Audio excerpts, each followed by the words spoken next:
Padahal nikah itu modalnya itu mental sama agama. Bismillahirrahmanirrahim. Fenomena yang ada, laki-laki takut menikah, perempuan berani menikah.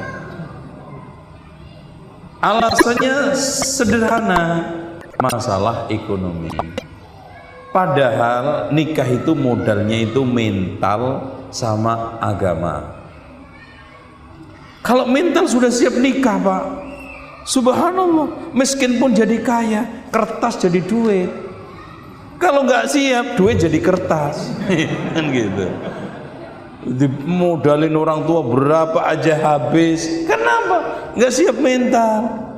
Makanya yang paling penting siap mental. Sehingga Pak, ikhwan yang paling gampang diterima lamarannya oleh mertua, oleh akhwat, yang tegas, gentle, menjamin hidup. Itu. Gimana? Kamu siap? Siap, Pak. Bisa ngasih makan anak saya, Pak? Mulut cuma satu aja kok nggak bisa, Pak. Mau makan berapa sih, Pak? Itu 5 piring. Saya sanggup ngasih 10 piring kok, Pak. Itu. Tantang aja semua.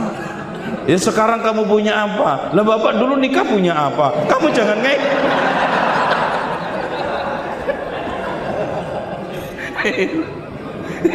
Iya, kadang-kadang orang tua itu lupa sejarahnya. Padahal dulu juga ngiri loh nikahnya itu. Giliran nikahin anak aja plotot-plotot. Kamu punya apa sekarang? Lah bapak dulu punya apa nikah? Bapak dulu kan merantau ke Surabaya, modal katok-tok, jangan bongkar aib ya kamu. Itu artinya kayak kita itu harus realistis gitu loh. Ya, tapi antum juga jangan ngeyel begitu, nggak punya adab itu namanya. Ya ibaratnya kan begitu, ibaratnya gitu loh. Ya, setelah itu udah pasti diterima kok. Yakinkan bahwa orang tua, mertua, calon mertua itu sepele banget.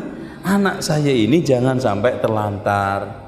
Ada yang melindungi, punya suami tanggung jawab, itu aja. Enggak ada orang yang di benak, anak saya itu nikah harus kaya raya, kecuali 1-2 orang segelintir. Tanggung jawab. Nah, fenomena ini juga terjadi karena lapangan kerja direbut banyak perempuan, sehingga perempuan kerja punya uang mapan, laki-laki nggak mapan, nggak pada peluang. Itu ini yang juga masalah. Apalagi kalau antum lihat dari deretan kawasan industri Cibitung, Cikarang, Karawang tuh perempuan semua, direbut semua lahan-lahan ekonomi. Sehingga apa? Kita kasihan kalau asar itu istri berentet banyak ratusan, jemput istri itu, jemput istri, nanya, Mas gimana, masaknya udah selesai belum? Udah deh. Anaknya udah mandi belum? Udah.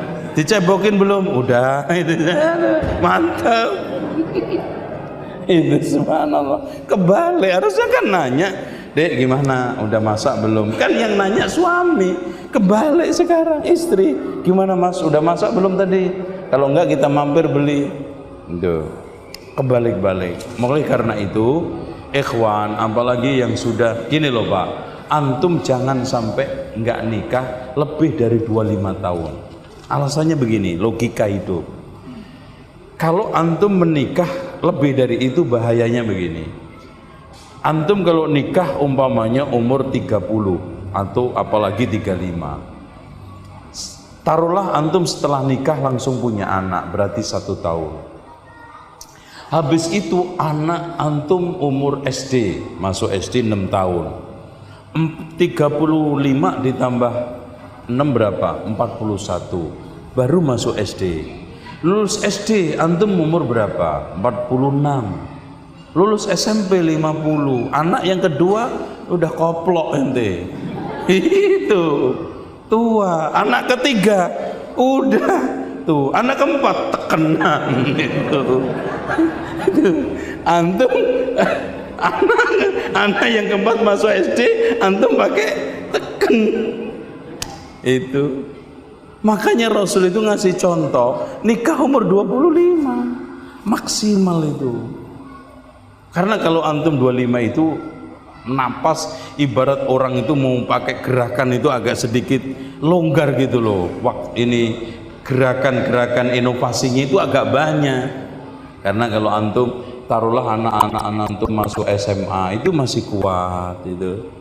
Yang kedua, ketiga, keempat lulus perguruan tinggi itu masih kuat. Itu ya. Seperti itu.